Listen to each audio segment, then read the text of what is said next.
안녕하세요. 아들, 딸 하나씩 키우고 있는 30대 주부입니다. 제가 오늘 이렇게 글을 쓰게 된 건 신우와 신우딸 때문이에요. 어디서부터 어떻게 이야기를 해야 할지 모르겠지만 그래도 일단 적어보겠습니다. 두서가 없더라도 양해 부탁드려요. 학교 선후배로 지내던 남편과 본격적으로 연애를 시작한 건 사회생활을 시작하고 얼마 지나지 않아서였어요. 당시 제 나이 26, 남편 나이 28이었고 남편이 먼저 저에게 한번 진지하게 사귀어보지 않겠냐고 다가왔지요. 그전까지는 그저 좋은 오빠 동생이었는데 하루아침에 갑자기 연애를 하자고 드니 당황스러웠던 게 사실이었지만 저도 남편에게 호감이 없던 것은 아니었거든요. 그리고 사실 남녀 사이에 친구니 좋은 선후배니 그런 게 어디 있겠나 싶어요. 다들 어느 정도 이성적으로 호감이 있으니까 알고 지내는 거 아니겠어요? 아무튼 그렇게 남편과 연애를 시작하고 이후로 4년을 만났습니다. 워낙 알고 지낸 시간이 있다 보니 소위 서로 탐색전을 한다던가 그런 건 별로 없었고요. 서로 다투고 토라지고 할 일도 많지 않았네요. 그러다 저도 남편도 좀 더 좋은 조건을 받아 이직에 성공하면서 결혼 이야기가 나왔는데 그게 벌써 몇 년 전 일이네요. 결혼 당시 시댁으로부턴 아무런 도움도 받지 못했고 친정에서는 아파트를 내주셨어요. 왜냐하면 시댁은 영사정이 여의치 못했거든요.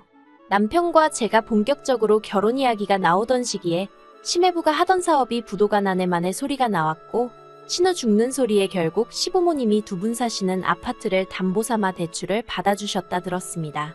그리고 그 액수가 자그만치 3억 가까이 되었어요.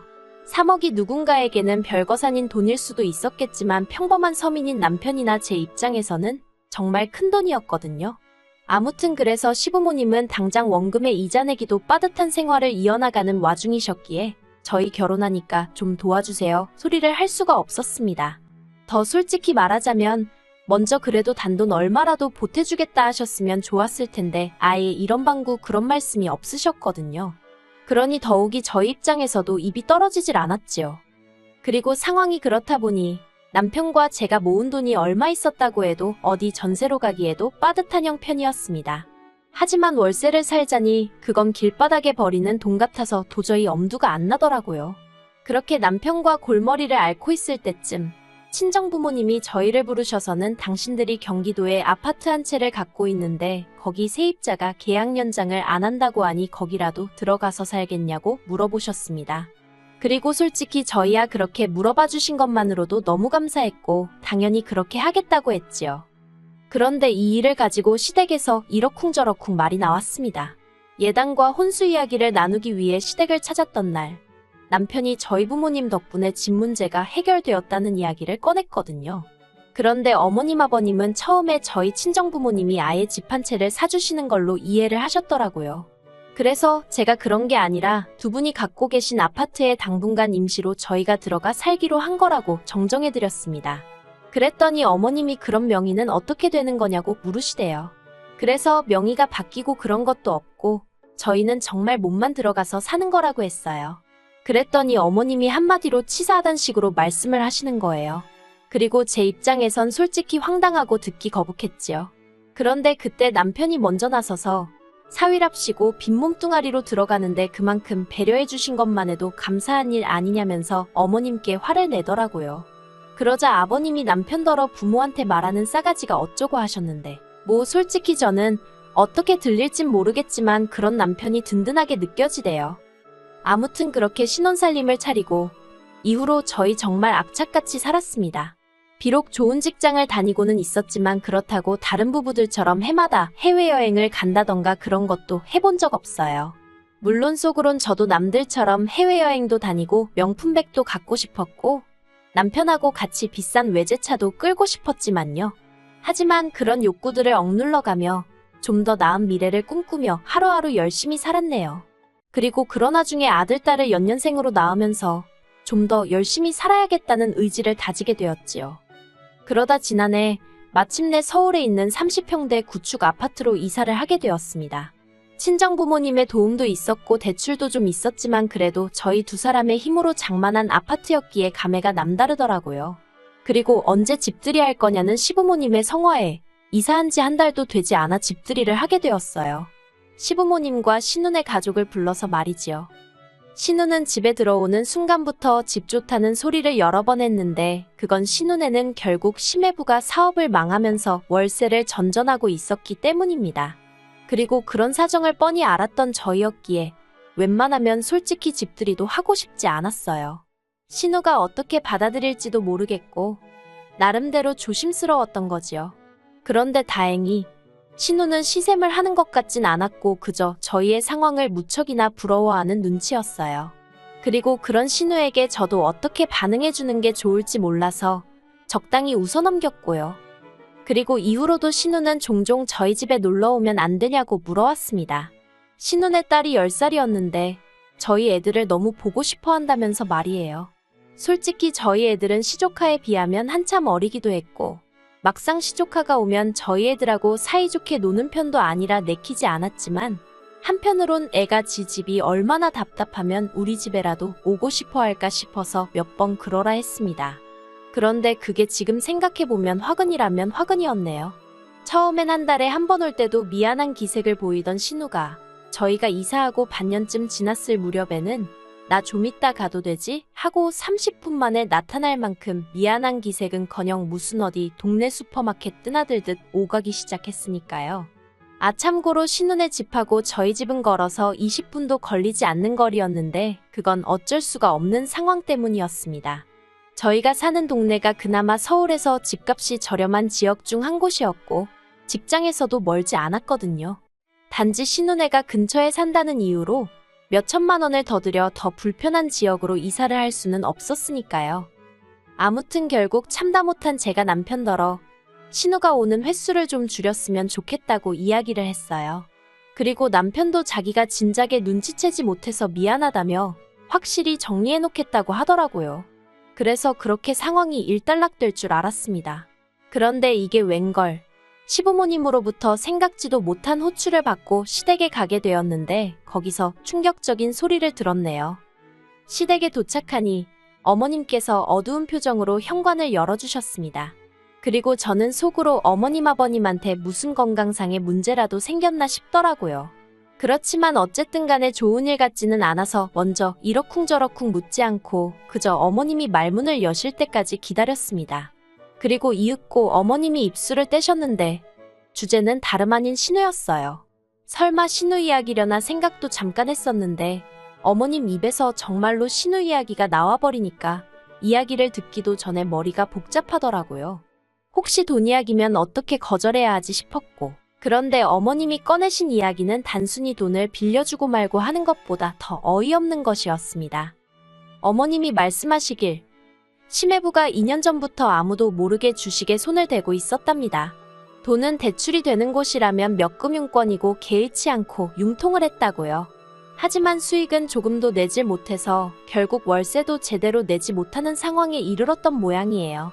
그리고 결국 신우가 시부모님께 손을 벌렸는데 며느리로서 이렇게 표현하는 것이 껄끄럽지만 저희 시부모님 두 분 상황을 표현하자면 당신들 코가 석자인 분들이시거든요. 생활은 연금하고 저희가 매달 드리는 얼마간의 용돈으로 이어나가고 계셨고요. 그러니 당연히 아무리 사랑하는 딸이라고 해도 어떻게 도와주실 상황이 안 되셨을 거고. 그래서 저희를 부르신 거였어요. 어머님의 요구사항은 간단했습니다. 당장 나가는 월세라도 줄여야 하지 않겠냐며 저희더러 신우네 식구랑 합가를 하라는 말씀이셨지요. 저희 아파트가 30평대이고 창고처럼 쓰는 방도 하나 있으니 그걸 내주면 될 것 같답니다. 그리고 시조카는 저희 애들하고 한 방을 쓰게 하면 되지 않겠냐고요. 정말이지. 저희에게는 처음 하시는 이야기셨지만 얼마나 많이 이렇게 저렇게 상상의 나래를 펼쳐보셨는지 어머님 입에서 줄줄줄줄 이야기가 쏟아져 나오더라니까요. 그리고 당연히 저희 반응은 싫어요였습니다. 30평대 아파트가 무슨 으리으리한 궁궐도 아니고 어떻게 두 가족이 사느냐고 안 된다고 했어요. 그랬더니 어머님께서 그거 방 한 칸 내주는 게 무슨 얼마나 대단한 일이냐며 그렇게 째째하게 구느냐고 저에게 화를 내시대요. 그러자 옆에 있던 남편이 왜 이 사람한테 그러냐면서 어머님더러 그렇게 안타까우면 어머니가 누나 데리고 사세요 하더라고요. 그러자 어머님이 지금 이 집을 보고도 그런 소리가 나오냐면서 너네만 잘 살면 그만이냐 어쩌냐. 그래서 결국 어머님과 남편 사이에 고성이 오가고 아버님은 먼 산만 보고 계시고 저는 저대로 괜히 불똥 튈까 싶어서 남편 뒤에 숨어 있다시피 하다가 집으로 돌아왔습니다. 그리고 집으로 오는 길에 제가 남편더러 혹시 내가 같이 못 산다고 해서 서운하거나 속상하냐고 물었어요. 그랬더니 남편이 서운할 일이 따로 있지. 자기가 오히려 미안하답니다.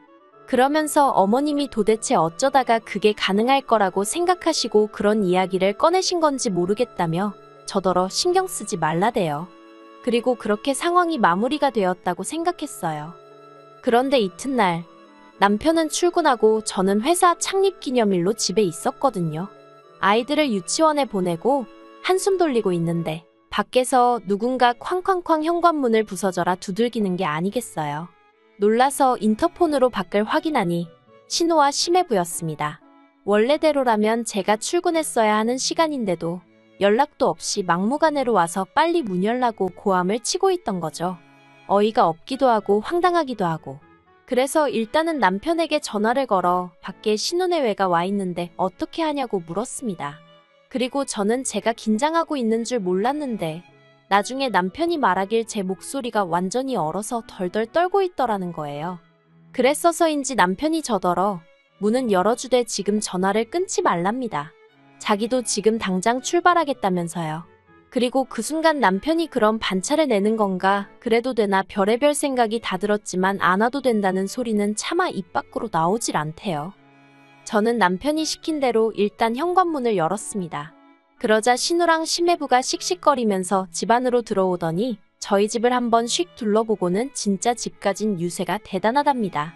그래서 제가 유세라고 부린 것도 없다. 그냥 두 가족이 살기에는 불편할 것 같아서 싫다고 말한 것뿐이라고 했어요. 그랬더니 신우가 한다는 말이 자기가 생활비를 안 내겠다고 한 것도 아니고 안방을 내놓으라고 한 것도 아닌데 왜 싫으냐입니다. 그리고 그런 억지를 쓰는 신우랑 도저히 대화가 안 통한다 싶었는지 저도 모르게 이러니까 실추하고 대꾸를 해버렸네요. 그러자 신우가 어이가 없다는 듯이 저 말하는 것 좀 보라면서 정말 너무하답니다. 막말로 자기네가 거리로 나앉으면 전부 다 저 때문이라나요. 저는 더는 사람 대 사람으로 대화가 안 통한다 싶어서 아무런 대꾸도 안 하고 그저 할 이야기 다 끝나셨냐 소리만 했습니다.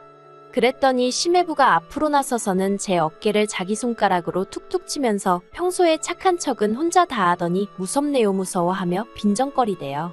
그리고 그때는 남편이 오겠다고 한 지 얼마 되지 않은 상황이었는데도 옆에 없는 남편이 원망스러울 만큼 상황이 무섭게 느껴졌어요.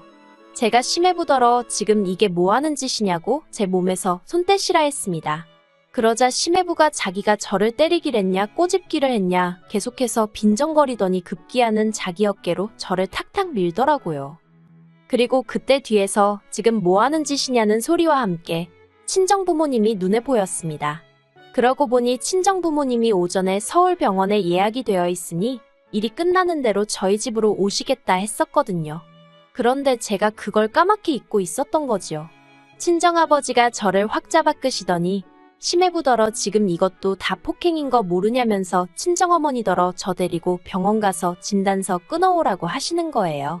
그리고는 경찰도 부르라고요.